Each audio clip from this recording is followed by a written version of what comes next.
Welcome to our podcast, Parenting by the Pint. Enjoy the show.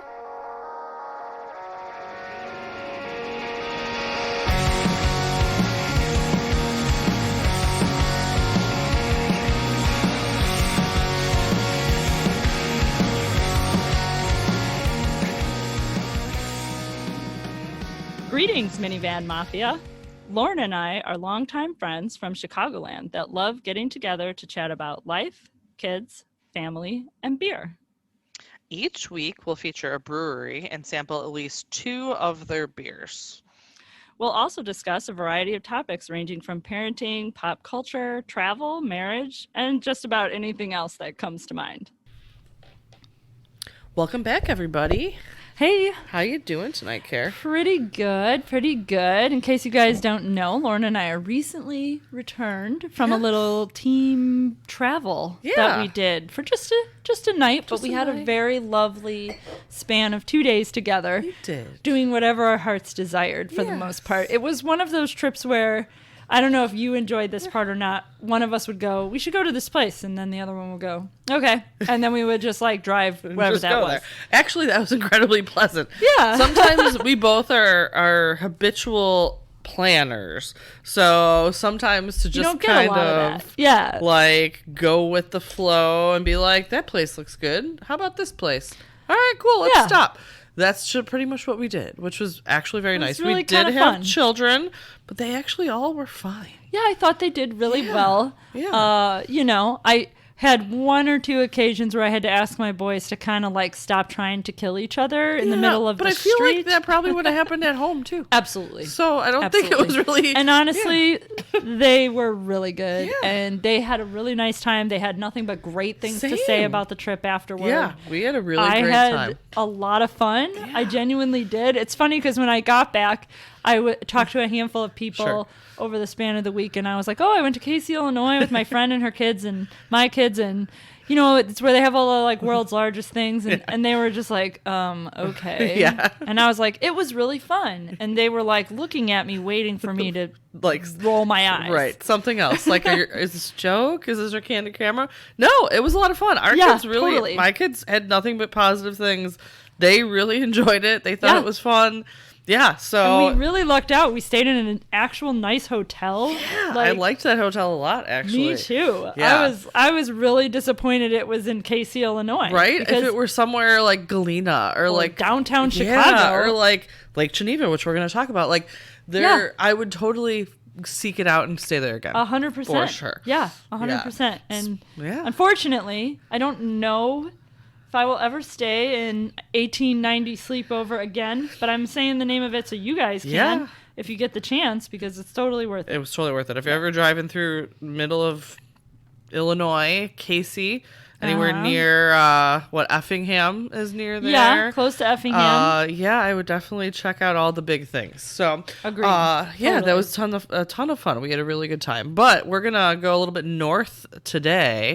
Very well. So we're going to talk about and drink something from Topsy Turvy Brewery, which is in Lake Geneva, Wisconsin. So we did a little trip south, and me and my husband did a little trip north. So I love it. So that's what we're doing. So we're going to drink. We're actually going to open up their Oktoberfest, because why not? I think this is the first Oktoberfest we've drank this year. Yeah, maybe. I don't remember another one. So did you ever go and buy that Oktoberfest from Revolution? It sold out when I got that. It was sold out have by it the time I back. got there. They it's back? posted again. Okay. I would wait if I were you, but I know they posted again over the weekend that they had I another did round. go there actually, and by the time I got there, it was already sold out. That is a huge bummer. I figured that because you never said anything about it or handed me 2 or 3 6-packs of Revolution's Oktoberfest. Yeah, but I did not go back because I didn't realize they were restocked. So I will check into that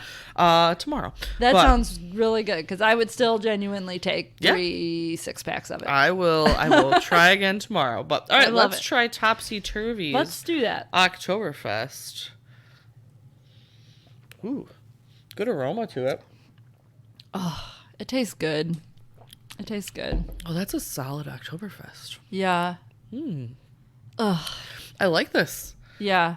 It's really good. I think I really like Oktoberfest beers and Märzen's, and like I think I fail to remember that until Oktoberfest rolls around. I'm faced with like where I'm forced to drink one at some point. Like, and then you're like, oh yeah, I like this. Yeah, we went to the Bavarian Lodge, honestly, like on sort of their Oktoberfest celebration night, which was totally unbeknownst to us. Okay. It was my family, my brother's family, and me and my kids and my mom. And like, it was very, very busy. There was more people outside than I've ever seen before. Oh my gosh. And they still don't take reservations, right? Oh no. Yeah, I know. That's the only negative to me taking my family there is the potential wait. Yeah. Well, the only times they take reservations, in case you're wondering, are like Mother's Day and Father's Day. Yeah.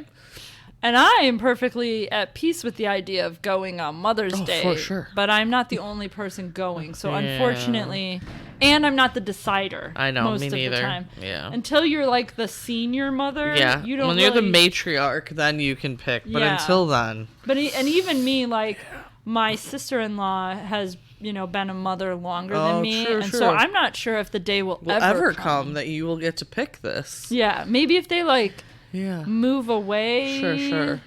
I don't know. Yeah. But whatever. Anyways, yes. So Mother's Day, Bavarian Lodge, but no Oktoberfest then, really. Sure. Yeah. But we went and I had Weihnachtsstefaners. Oh, nice. Yeah. Oktoberfest. And they also had their Märzen. And my sister-in-law ordered the Märzen and did not like it. So then you got to drink that too. And then ordered the Oktoberfest for my second beer. Nice. Loved both. Fantastic. Very pleased with that. Love it. This is excellent as well. This is very good. I am very pleased. So,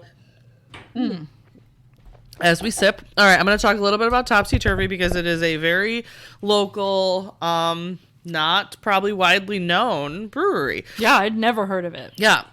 So I've only probably heard of it because we go to Lake Geneva every year. Okay. So, either me and my husband and me and my kids and, our family go up there at least once a year, sometimes twice a year. So, it's in the downtown area. It's walking distance from all the shops and restaurants. So me and my husband actually went up last week for our anniversary. Nice. Just to get away for a couple of days without the kids, and we walked around and we ate, just at, regular local places. I bought some coffee and some knickknacks and all the things. And then we walked right past Topsy Turvy because it's literally right there, walking distance from everything else. Wow. So they have an outdoor patio. The upstairs is the tap room. The downstairs is the brewery. So it is in a very old building. It used to be a church. So it was the First Baptist Church of Lake Geneva. Used to be a church. Yep. Used to be a church. There's still stained glass windows. Like, very clearly this is a church. Okay. But it was built, most recently rebuilt in 1910. The original church that was there started in like the 1840s, but then it was rebuilt in the 1860s. Then this iteration, this building was actually, the structure was built in 1910. So it's still a very old building. Yeah. But yeah, so Topsy Turvy, they go with that. They say like the upside down, similar to the feeling when you ride a roller coaster, your world turns upside down. That kind of, if you actually look at the can and you turn it upside down, it says upside down, a flipping good beer. Oh, so I'm not gonna do it now because it's opened. Beer in it, yes. Yeah. But I see drawings on it that are upside down. Yes. Yeah. So that's so cool. It's kind of cool. So they want to create beers that make you flip head over heels. They explore new recipes. Very aroma heavy, which I think that this Oktoberfest has a very strong aroma, and very flavorful, which it definitely is. So the owner, Dan, he was actually originally from the northwest suburbs of Chicago. Okay. And he was truly initially inspired by his father, who had a love of beer and turned a fridge into essentially a kegerator that he could find kegs. A man after my own heart. Yeah. Exactly. He dabbled in homebrewing, never could get it to what he wanted. So then instead of that, he just gave up. And this is like my story. This is literally you. And then did road trips to buy kegs to put in his kegerator to get the best and freshest beer he could without actually making it himself. I love it. Yes. He knows the secret. Right? So this was his father. So, eventually just inherently he got into beer as well. You know, he probably sampled some of his dad's over the years. Sure.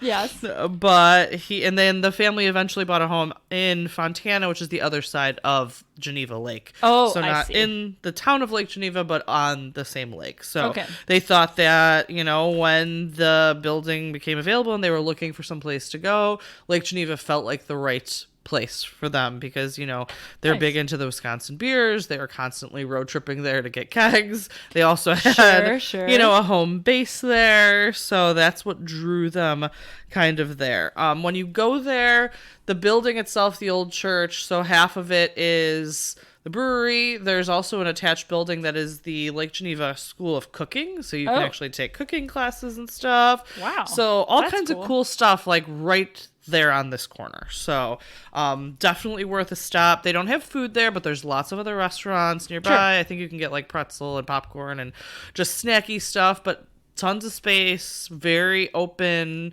lots of windows, lots of stained glass, cool building to look at. Nice. So, yeah. They also offer guest taps all the time from local other Wisconsin breweries. So you can often find other local beers that you may not find in, you know, wide distribution. They also, so since Ale Asylum recently closed, which was a Wisconsin-based brewery. Right. The head brewer from there, Chris, actually is now at Topsy Turvy. Oh, lots of experience in the industry. Great brewer, is now brewing with Topsy Turvy. So, yeah. So that's my kind of spiel. But definitely if you're in Lake Geneva or driving through, worth a stop for sure. Yeah, I didn't have anything when I went there. Okay. We just picked up because we had only 2 days and jam packed full of things. So I was like, I'm just gonna grab some to bring home. So this is the first time I've had this brewery. Yeah. Well, keep an eye out for them. I mean, you know, especially with this guy from Ale Asylum joining the ranks. Yeah, right? Could mean big things. Yeah, definitely. So I'm excited. They currently have like 14 of their own beers on tap there. So it's not like it's a small, only a handful. That's a lot. You can do flights of 4 different beers, but I walked in, I think they had 14 or 15 of their own. I didn't even count any guest taps, but that was just their own beer that they have brewed. That's pretty cool. Wide variety, lots of different options. They had IPAs, they had hazies, they had sours, they had everything run the spectrum. So yeah, so pretty cool. So definitely if you're in the area, I would check them out. All right. Continue drinking this Oktoberfest here. Let's talk about traveling with kids through the years. That's sort of how I approached it. Yep. I tried to come up with what I consider maybe advice I would give someone who is traveling with a baby or a toddler or a little one or a bigger kid. Yeah. Little things that I've learned along the way. Yes. Mistakes have been made. Oh, mistakes have been made by aplenty in our travels throughout my kids, started short things young, but all 3 of my children had a road trip from Chicago to Siesta Key, Florida, under 6 months old. That's pretty... And mistakes were made along that path. Oh, absolutely. I can only imagine. Well, and I would say that when you start flying with your children, you learn a lot. Yes. Long road trips definitely would fall into that category. Yes, we did a lot. We still do a lot of road trips in our household, but also we do both. So let's jump right in and we can start with talk about the babies. Yes. Let's talk about babies. My theme for baby travel has got to be, and you said this phrase earlier, all the things. Yes. All the things. You got to bring all the things with the baby. Babies are tiny and they require big stuff. They require too many things for the size that they are. Yes. If we are proportionately carrying things for ourselves, I don't carry very much. I have like a backpack. Yes. But a baby has to bring like a small U-Haul. Yes. Many times their size. So I have some little, I guess I would call them tips and tricks, if you will. I like the idea of, especially if you're flying, but I think this could be true of road tripping if you have a final destination. Having things like wipes and diapers and even like maybe some cleaning products, hand wipes and hand sanitizer, blah, blah, stuff like that, delivered to where you're going. Because instead of packing 10 days worth of diapers into a suitcase, you can just order them from the local grocery store and pay to have them delivered and save yourself the potential $75 fee for your suitcase. Yeah. I would say that applies to flying and driving. Yes. Even now that our kids are older, we will still often do like a Walmart pickup to where we're going to say the things that we'll need when we get there. We carry enough for our travels. Yes. But that takes up space, and those things are disposable, so you're not going to be, a lot of them are at least, wipes, any kinds of diapers, things like that. So if you're not looking to take up space in either your vehicle or your luggage, buy them there. Have them ready for you. I agree. feel like that's a big one. I think that people think they need to bring, and that I think that applies, I'll get into it with when they get older, with a lot of things that you can buy at the store, order for delivery when you arrive, that save you a lot of packing space. Also, I think it's worth mentioning that it's always good to ask the hotel if they have a crib or like a pack and play or those sort of things. Because as fun as it would be to stick your kid in a drawer in the hotel or wrap pillows around them and put them on a bed or something, traveling with a pack and play is a huge nightmare. It's something I would try to avoid. I actually, in addition to that, so I wrote on my, what can you rent at your destination? So like when we went to Disney, we rented a double stroller. Yes, I was going to say that. Because we did not need to bring that through the airport because it was... Our kids were big enough to walk, with a backpack, so they're not infants. But if you can manage to not have to either check a stroller or gate check it or any of those things, you don't have to pack it up. We just rented it when we got there. Yeah, it's so convenient. Yes. I would add that we actually did bring a double stroller on one of our trips to Disney, brought it with us, and it was my brother's old stroller, and it was literally its last ride. We left it there. In Florida for somebody. We put it, I'm in a Facebook group for people who leave stuff at Disney, and I just posted, this is in the laundry room on the 3rd floor of this hotel. If you want it, it's yours. Agreed. First come, first serve. If it's not there, somebody got there first. A lot of people buy, they go to Goodwill and buy an umbrella stroller. And they just bring it and leave it. Or they go there when they get to their final destination. Something I didn't realize till we started traveling to places like Disney is that there are Facebook groups for every resort you'll ever want to go to. Oh, yeah. So if people leave cases of water and things because they don't want to bring it with them. If you join ahead of time, wherever your destination is that you're going to, the odds are if you're in a resort location, there will be stuff like that that is free to you. Well, and when we've gone to Disney, I actually do make a concerted effort to give back. I will always, any extra stuff like that I have, like you mentioned, water, if I opened the case of water and there's 6 bottles left, I'll put it in a bag and I'll put it in a place for someone to grab it. Here's everything that we had left over. We've got 3 Cokes, 6 bottles of water, and, 10 granola bars. They're all yours. The other thing that I've done in beach locations, I'm kind of getting off track, but we'll get back on, is I've often gone to the dollar store and bought sand toys because I'm not bringing those back and forth with me. So those are things that the dollar store is super helpful for, things that you don't need long term. Definitely. But you're going to need a floaty or sand toys or things like that. Just do that. You don't need to buy them ahead of time and bring them with you. But I feel like when I was younger, I didn't appreciate dollar store finds nearly as much as I do now. I still feel like I don't. But definitely. So, and I would say on that same line of thought, I would say that buying things that are considered travel items, travel bottles, travel travel changing pad, travel... I mean, for the most part, I would not go out of my way to get those things. Agreed. I did say changing pad. I do think it doesn't hurt to have one of those little fold up things. Most people had one of those just in my car. Most people get those in general when they're having a baby. It's a great baby present, by the way. Yeah, that's true. Yeah. But I wouldn't, I wouldn't go and buy a bunch of things for a trip that are like baby travel items. I think most things are pretty common sense when it comes to that. I like to buy my kid a seat on the airplane. I was never a lap We never did that. We always let them stretch out because our kids were always big, first of all, and they like their space. And I think that they are better in a seat by themselves. So, well, and like I always bought the Costco Sonera car seat that was $46. Right.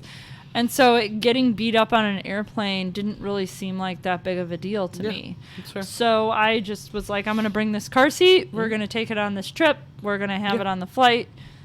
And we'll see what happens when we get home with it. Yeah. If it's trashed. I will say that is the one thing we don't rent, or we didn't. We no longer need them, but we didn't rent car seats from places. We brought them if needed. Yeah. Or we did take transportation once in a while, like the minivan. And by mini, I mean the Disney, not mini, like mini. Right. The one that has red and white. Has car seats. The white polka dots. Yeah, had car seats available. So that's an option sometimes, is to have, public transportation that either you don't need it on buses or that has car seats. Yeah. But there's lots of places that you don't have that option because they're not as vast as Disney. So if you're just going Disney's kind of somewhere a special... else that you need that, I definitely Costco. Everybody says just grab the the Costco, not Costco, but Costco. Not the store, but the brand without the T. Yes.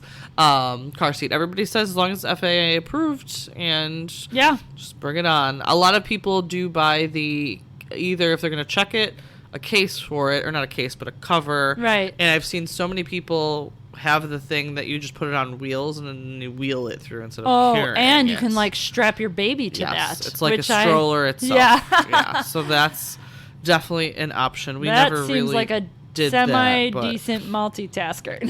Right. Yeah. But yes, agreed. Seats for everyone. We always get seats for everyone. I will say I do appreciate that airlines do not punish you for having those types of things. True. Mm-hmm. Where they don't make it your carry-on. Yes. That your kid's carry-on is his car seat would be kind of lame. I'm not going to lie. True. So it is appreciated Yeah. that they don't really do that one. I think that's good. Yeah. Moving on to toddlers and little kids, if you're ready. Yeah, let's go. I think that's the era when you start to realize entertainment and snacks are key. The snacks. So many snacks. Yes. I'll circle back to my having things delivered topic and say that while I often try to be prepared to have kind of plenty of snacks for the trip, I will put in an order that includes kind of like a box of each thing that they like the most. Fruit snacks, granola bars. Sure.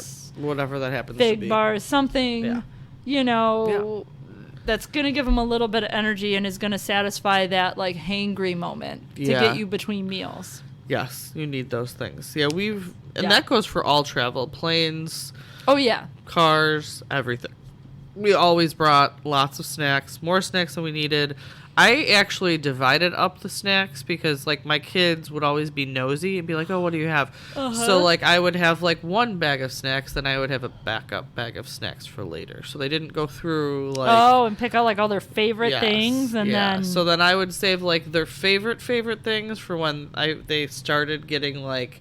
We're done now. Like, I needed to bribe them more. So, maybe good. Something that they don't always get. Or maybe, that's when you pull out that Welch's a plane ride. Exactly. A plane ride is not the time to be like, we're going to be disciplined and only eat, whatever. Like, a plane ride when you're with a toddler is the time to be like, okay, here's the food you don't get. This is about maintaining the flames, okay? And trying to bat them down as hard as you can. This is not a time for testing your ability Definitely as a parent. Don't do that. No, that's crazy. No, that's the best advice we can give you. Don't ever do that when you're traveling. Not when you're traveling. There are other people around. Yeah, when you're traveling, just assume you're going to bribe your children.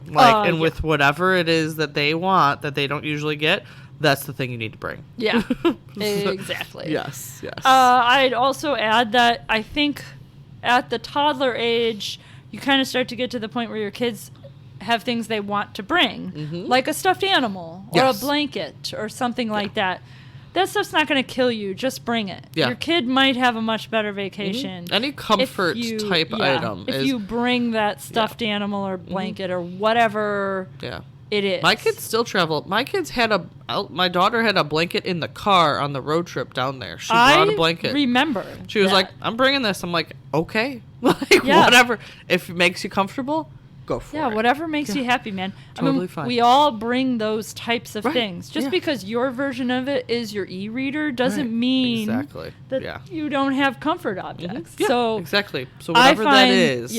I find that you're going to have to make an exception to the travel light rule and let your kid bring a stuffed animal or whatever comfort item they are attached to. Yes, agreed. Yeah. So other than food and entertainment and comfort objects, I for the most part, I feel like that kind of mostly covers toddlers and little kids for me. We talked about the stroller. I will say that I am an advocate for bringing a stroller if you have any doubt in your mind, because a tired toddler is about the worst thing you can ever have. And it very much depends, for us at least, because we had 3 kids that we were traveling with. It depended on the time of our flights and what our plans were and how we were getting from one place to the other. And the one time, the twins' first flight was without my husband, because it was when my grandmother was sick, and we were literally going down there to see her for the last time. And it was last minute. We booked it like 3 days before. Yeah. Like, it wasn't something he could even get off work for. So it was like, all right, I need to pack as light as I can. Yeah. And they were old enough to not need the stroller, because we had the only thing we had for them was a double stroller. Right. And that thing is massive. Right. So we did okay with that. When we went to Disney, we rented one, because a tired child is miserable. Well, and a tired parent is miserable. And the last thing you want to do is carry somebody at Disney especially World. At 10 o'clock at night after the fireworks. Like, nobody wants to do that. So I would agree. Yeah. Strollers are definitely great depending on your circumstance. I think because we had 3 kids, 4 and under, it was just a lot. So we did without, generally. I don't think I've ever taken a stroller through the airport. Wow. Yeah, I know. I have done Surprising. that. Yeah. My husband and I at one point went to Disney with our 2 when they were both still basically stroller age. Sure. And decided that the best idea would be to bring 2 umbrella strollers so rather than the double. Yeah. I regret that. Do you? I will tell you that never getting a break from pushing a person in a stroller was really, really hard. At least the double, one parent at a time gets to push and them. With the double, there were times where maybe one kid wasn't in it. Sure. And was walking with the other parent. Yeah. Or with 2 umbrella strollers, you were always pushing a stroller. And because you were always pushing it, somebody would always want to get in. So you were never free, which meant they never wanted to be free. Yeah. Huh. And one of them, I also learned that umbrella strollers, the handles are a little bit lower to the ground. Yeah. And so my husband and I were both like hunched over for like a week straight on this trip walking. I'm hurting thinking about it. That was lame. Okay. So that doesn't sound pleasant at all. I had enough experience with strollers on vacation to tell you that you got to go with what feels the best for you. So if it is the double, because in general you bought the fancy one that there's a reason why it's so expensive. Yeah. You should probably bring it. That's fair. When you mentioned the go to Goodwill and buy the umbrella stroller, I could see totally doing that if you had a one day where you knew you were going to need it because you were going to walk around a lot. Also depends on your circumstance and where you're pushing it. So, yes. But I found at Disney, it broke me. That was rough. We rented a double jogging stroller for Disney. We did not bring ours, but I will say the one we owned was really, really wide. Yeah. It was very hard to get through any normal doorway. Oh, so that's why I was doing this, and it did not fold down particularly easily. So it was great for what we needed it for. So around here, I could throw it in my car, and we could go places at the zoo, etc. But we figured, having to actually fold that up in the airport and chase 3 kids sounded like the worst. So that's why we went with just renting one. But it totally depends on your scenario. If I only had 1 kid, I would bring a stroller everywhere because it's 1 stroller. Like, it's fine. Yeah. So whatever works for you, you really have to think about what is going to make my life easier. Absolutely. And that's what the toddler age teaches you. Yeah. Yes, for sure. One more thing that I will say about, and this is before we get into like the kids liking technology and things, but we brought headphones with us for the kids at all ages. When they were little, they were just noise canceling headphones. So our kids, get distracted easily by everything around them, and we were worried they wouldn't sleep on a plane or they wouldn't do things. Yeah, that's interesting. Yeah. So we actually have almost always had headphones for them, even if they weren't listening to the tablet. They did have a noise canceling headphone. That's again, if it works for your kid, great. It did for ours. So no, that's actually really helpful because honestly, my kids did not sleep on our flight to Europe, and I wonder if noise canceling something, even just earplugs, now that they're older, would have made a difference for them. And I never even thought about it. No. I didn't sleep either, but I don't think it's the volume of the airplane. That's normal for you. But that's normal for me. I don't sleep anywhere. That a lot of people don't do for young kids, but I definitely thought it was worth it. Yeah, that's a good one. Yeah. I like that. Well, let's open our second beer here, and then we'll kind of go back. We'll talk about, the kids that we have now, essentially. Big kids. Yeah, all right. We're going to drink this Scotch ale, which I feel like we haven't had a Scotch ale in a bit. Small batch. I'm assuming they didn't make a ton of this. And I don't remember the last time I had a Scotch ale, so let's give this one a shot. My husband is a big fan of Scotch ales, really? So they turn up in my refrigerator. You can have another one because I have a 4-pack. That would be excellent. Yeah, I'm sure he will. Yeah, because my husband's not going to drink it, so...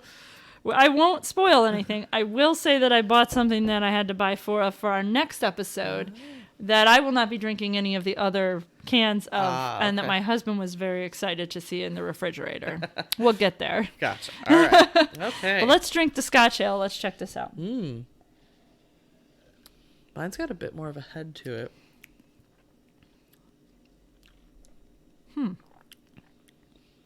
Very malty. It is very malty. I kind of thought it was going to be a little more flavorful. Okay. Yeah. It is malty. And I taste a lot of malts. Yeah. Like, that's the predominant thing that I'm tasting. I guess I just thought it was going to have, I don't even want to say like the alcohol burn or the bite, but maybe a little bit more of that. Yeah. I'm curious what the ABV in the flavor. On this. 7%. Yeah, I mean, that's fair. That's a decent amount, Yeah. It's got a teeny tiny bit of bitterness, but it's mostly overwhelmingly malty to me. Absolutely. No, I get that too. Absolutely. And it kind of does fade relatively quickly. Like it's not lasting long flavor wise. Yeah. But I don't know. I just don't. It doesn't knock me over. Yeah. It's fine. It's fine. I really like their Oktoberfest. This one I had hoped for a little bit more flavorful, something. I just wanted it to be bigger, a little bit bigger, a little bit bolder. I feel like, it's fine. It's just a very basic Scotch ale to me. Yeah. Like it's got the flavor profiles that you would expect in terms of like, it doesn't not taste like it. Yeah. But it just doesn't have anything that's pushing it over like this is a really good one. Yes. It's fine. It's nothing to write home about, but it's fine. I'm going to go back to their Oktoberfest because I actually really liked their Oktoberfest. I think that's the right move. But again, this is probably a small batch that they experimented with. Who knows? But I definitely like their Oktoberfest. I would be wanting to try some more different types. Yes, I'm definitely open to giving them another try. Yeah. In the future. Yes, next time I head up that way, I'll grab whatever new is I out would love there. that. So, all right, traveling with bigger kids. Yes. We just had this Casey, Illinois trip, and it was awesome. Yeah. And we still learn things about our kids and how they handle travel. Yeah. I have some thoughts. Some of them are from my big trip over the summer, but they kind of carry over into any trip you might plan. I learned that I can't assume they will find art and architecture and things like that dull. I thought they might. And there were moments that they really, really enjoyed. They did eventually get bored at times on our trip. Yeah. But I just found it really impressive how a 9-year-old could be interested in the Coliseum for more than 10 minutes. Yeah. And I guess I bring it up because I think it's very interesting how much we expect, where we expect our children to be in that perspective, and then where they might end up being, and I don't know that it has to do with their intellectual level. No. I think it just has to do with what interests them and, how you present it to them. I think it's huge. That definitely, the twins have surprised me multiple times. I just took the kids up to Milwaukee for a day trip over the summer because we had nothing going on, and we went to the public museum, and they had 3 rooms that were all just art pieces, and some were paintings, some were photos. And like me and my oldest, who didn't have any interest in that, we sat down. The twins walked around and probably spent 45 minutes just looking at the different pictures. That's awesome. And I wouldn't have expected that, but I was like, okay, maybe they are interested, because I would have never thought, let's go to the Art Institute, or anything like that. But now I'm like, well, maybe we should. I said the same thing to my husband. Before we went on our trip, I knew that we were going to go to some art museums, and I was concerned about how they were going to respond to that. Sure. Yeah. And I had presented to my husband the idea of trying to go to the Art Institute before our trip, and he was very hesitant, very not interested in that. Yeah. And he is interested in art, loves art, but wouldn't have expected the kids did not think his kids, our kids would really get into that at all. At this point, I feel like I would absolutely take them to the Art Institute. It's very interesting the ways that they surprise us sometimes. Yes. But also the opposite. Sometimes you're like, they're really going to like this one thing, and they're like, it's fine. I think with kids, like essentially, you have to plan things that you think they may or may not like, and be okay if they don't. Like, if you plan for 2 hours somewhere and they're bored after 45 minutes, then you give it up. Yeah, you gotta let it go. That's the one thing about traveling with kids almost anywhere, is you cannot force them to like something, because then that is going to ruin the rest of your day. Oh, yeah. So you have to accept, even if you really want to go through the rest of the art museum or whatever else it is, if they're done, it's actually just for the best if you're all done. Oh, yeah. We've come to that conclusion many of times over the years, that we need to be flexible and say, we plan to do these things, but if they don't work out, that's okay. Right. Well, and I think that kind of leads into my next thought, which is to not overschedule each day. Yes. I knew you were going to hit on that at some point as well. I also would say it's okay to have a day where you don't have any plans. Agreed. Or maybe just have some ideas. When we were in Florence, we had a day where we had talked about maybe doing like a walking tour or something like that, or going up. There's a little town outside the city that has a nice view of Florence. Doing that maybe. And when we presented all of those ideas, everyone was kind of like, why don't we just walk around a bit? Hang out a little, maybe take it easy. Take it easy today. Yep. We ended up going to an art museum, which turned out to be a huge mistake. They weren't into it. They kind of thought they would be, and they weren't. That's all right. It happens. Yep. But we just had low key activities most days. When we were on the trip, especially this trip where you really want to try to do as much as possible. Where I try not to schedule more than really one set activity a day. When we were in Rome, there was a day where we went to the Coliseum. We didn't go to another thing that day. That's what we did that day. We walked around and checked out stuff around nearby. But we went to the Coliseum that day. That's what we did. And that is how we handled every day. Yeah, I think most... We haven't been out of the country with the kids, but even all the different miscellaneous states that we've been to, generally speaking, we try and plan like one big thing every day. And then I always have a list of, okay, if we want to add something, here's some options. Yes. If we don't, then we could just go get ice cream. Or we can hang out at the Airbnb, sit in the pool. Yeah. Whatever you want to do. We could drive around. My kids love to go just for rides. And literally, like, we can just drive around somewhere scenic and, like, for an hour, and generally they'd be fine doing that. They'll be happy with that. So, like, we plan one big thing every day. That was almost pretty much our regardless attitude. Where we go. And it works. And, again, you know, our oldest isn't as flexible because he's autistic and whatnot, but I think most of the time he does well with having, like, one thing, whether it's a museum or an activity or whatever it is, and then we just kind of wing it the rest of the time. We've done days that we wind up doing multiple things, but we don't usually plan it. I will say the hardest days, I think, for us would be the days that we're gone all day long. So like someplace like Disney, or when we went to Hershey over the summer, we were there till they closed. So those days, the next day, I feel like everybody is tired. Oh, yeah. So you have to also plan for, if you're going to be up until 11 o'clock, you don't plan something for 9 a.m. Maybe don't wake up at 6:30. Right. Yeah. And have to be out the door and ready and somewhere by 8:30 in the morning. Like, that does not work. So even if you think, I'm only in this place once and I have to see all these things, if you're with a family, you maybe don't have to see all those things. And they'll remember the misery of exhaustion. Yeah, right. And you don't want that to be the focal point of your trip, no matter where you go. Yeah, agreed. So yeah, and I will say, if it's a place that both me and my husband have been as well, there's been times that one of us will just go back with whatever kid is not feeling it. And if the other kids want to continue on or do something else, we can split up and it's okay. Like, we don't all have to do all the things if it just doesn't work out. Yeah. I think flexibility is really the key to traveling with children. I think at any age that's true. I think when they get older and you can really see what they like and don't like and what their preferences are and what their routine is like, and you really know them. Yeah.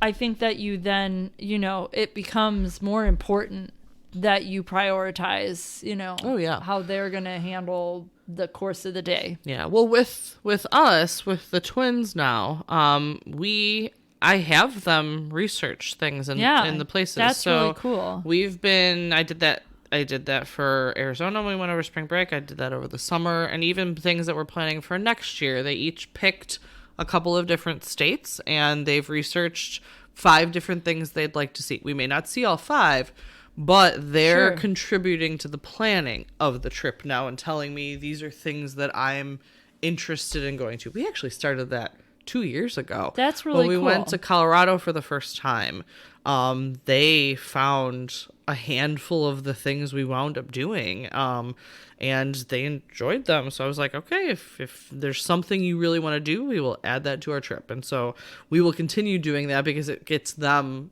you know, buy-in into what we're doing too, and they get excited about it. And yeah, so that's something we've started doing now that they, you know how to Google. That's excellent. And that's a great addition to traveling with your kids now that they're older. Letting them contribute to the plan is huge. I was going to say that I give my kids a list of things to pack rather than necessarily packing them. Oh, same. I don't pack for them anymore. Yeah. When we were planning for our trip over the summer, we were going to be gone a long time, and we knew we would have at least one opportunity to do laundry. Sure. So we didn't have to bring 20 days worth of clothes, thank God. Yeah, that would be... I would have been at Way Target over. buying clothes for everyone. Right. But we did have to, plan. We kind of overcompensated at like 10 days worth of everything, even though we were going to do laundry at like the 7-day mark, I think or something like that, And I found that they felt really good about being the one who picks out the 10 shirts and the 10 shorts that they were bringing on the trip, and the 3 pairs of pants that they brought in case it was cold, and the jacket and the... And I found that making them more involved in the process was really enjoyable for them.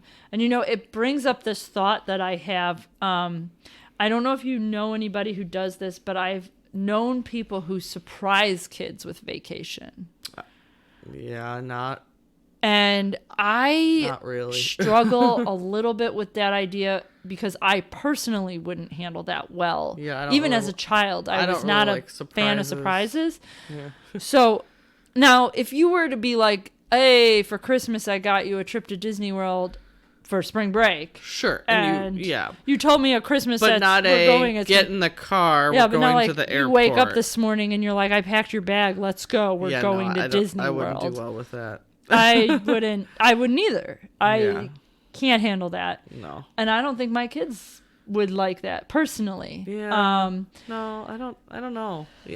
I know my oldest wouldn't because he needs his routine, and we tell him everything, like, tomorrow you're doing this, tomorrow. Right. So he would definitely not do well. However, he also doesn't do well watching us pack because I think it gives him anxiety that, like, when are we leaving? So he's somewhere in the middle. I don't think the twins would enjoy it as much if they didn't have some sort of hand in the beforehand. Yeah, right? I think. I do the same thing with them. I give them a list. Here's how many pairs of underwear, socks, shirts, t-shirts, blah, blah, blah. Get a hoodie. Like, all the things you need. Here's your list. You know where your suitcase is. And they pack for every trip we ever go on. So whether it's to go to grandma's for the night, whether it's to go camping, whether it's... They pack all their stuff. The one time my daughter forgot all her underwear... And since then, she has double-checked the list. But I was like, it was on the list. Like, that's a good one. Cross this off. So don't cross it off until you put it in the bag. And I don't check it. They just, if they don't have it, they don't have it. So we did go to Walmart the one time and buy underwear. I assume zero underwear yields a trip to Walmart. But otherwise, that is the only time that they have not packed appropriately, and I think she learned from that. Well, and that's good though, right? Because you almost have to have that experience once. As an adult, I wasn't an adult, but I was like a teenager where I forgot things to pack, and kind of suffered those consequences. And now I'm hyper vigilant. We went on a girls' trip for my friend's birthday, probably like 4 years ago to Florida. I've heard this story. We went to Florida to sit by the pool and on the beach, and she brought no bathing suits. Zero. And we were in a little town. So funny. So the only place that was close was like a boutique store. So she spent a fortune on a bathing suit. And now she's like, I'm going to bring 5 bathing suits everywhere I go. And I was like, that one better be one of them. That one experience. Now you're like, no, I have to bring them all the time. Right. But, they just stay in your suitcase. That's where they're at. When you go to someone's house, you just grab it out of your suitcase. But I do think it's not like it's a kid thing. It happens to everybody. But now my daughter is more cognizant of remembering things. Absolutely. But I do think that they always pack their bag for the plane too. When they were younger, I would help. Now they do. They put movies on their tablets. They do whatever they need. When they were younger, though, I would always pack a new toy for them. So it was something that was new that they hadn't seen before, that would be more of a distraction than something they see every day. So this was, obviously when they were like 4 or something. When they were young. But I would always pack like one new special thing that they haven't seen before. Yeah. Hopefully they would be more occupied by that if it came to that point. So we do that. A few things before we wrap up.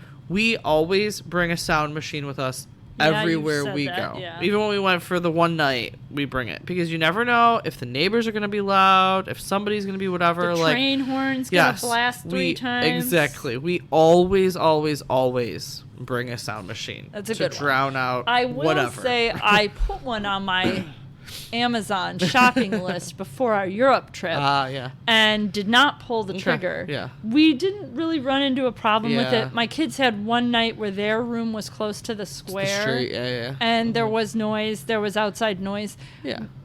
I would say probably the sound machine would have at least helped, even if it didn't drown out completely. It's for us. It's like if you have a constant noise, hum, basically of sound. So then if you have something fall, it's not as like jarring of them awake. I think that's valid. I think that's good. I think that would have benefited them even like I said, if it didn't drown out everything. Yeah, it's for us. It's just helpful. So I go with that because why not?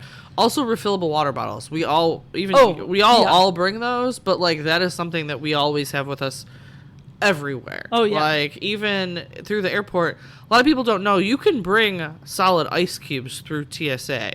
Oh yeah, it just can't be liquid. But if it's ice, if you went straight from home and I always get the big ice cubes because they melt slower. Yeah. And I always put them in our water bottles before we go through airport because then you just go to the water fountain and you have fill it ice up and you have cold water. Yeah. So we always do that no matter where we go anywhere. Yeah. But definitely water because throughout plane rides especially, but car rides too, you want to continue to be hydrated. Oh yeah. The worst thing you can do is dehydrate on an airplane. So we are always pushing water for everyone.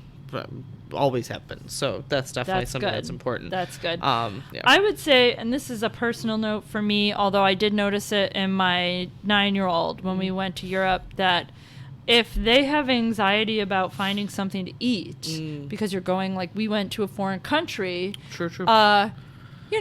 Look up the menu ahead of time. Let them find what they're going to order. I have friends that do that here. I do it every time I go somewhere. Okay, I have multiple friends. Yeah, you do. You do because I look up what I'm going to eat. Yeah. 9 times out of 10, I know what I'm going to eat for dinner before I get there. Yeah. And I need to be able to do that. And I will admit I am better than I ever used to be when it comes to being a picky eater. I'm much better. Oh yeah. I will say as a general rule, I can pretty much eat anywhere. I can find something to eat pretty much anywhere. Yeah. But at places where I have any concern or doubt, I will look up the menu. Yeah. And just kind of flip through. And once I hit one thing I will eat, you're good. I can stop and be like, okay, I'll read the rest when I get there. Yeah. For example, when we went to Napa for your trip. Oh, yeah. You gave the list I did. well in advance. Yes. And I'll admit, did I read through the entire itinerary before we left? No. I did not. I am a slacker. That's okay. However, I did look up the menu at every single restaurant we went to and was like, okay, this is Italian. Oh, but it's fancy Italian.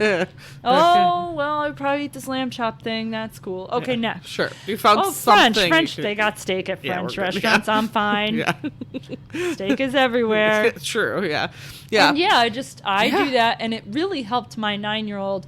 When we were in Italy, he had a really hard time grasping the concept of pasta with red sauces everywhere, and you just have to ask for it. Even if it's not on the menu, they have it. They'll make it for you. It might be a different noodle at each place, but they they're will make have it. some sort of just pasta. relax. It's going to be fine.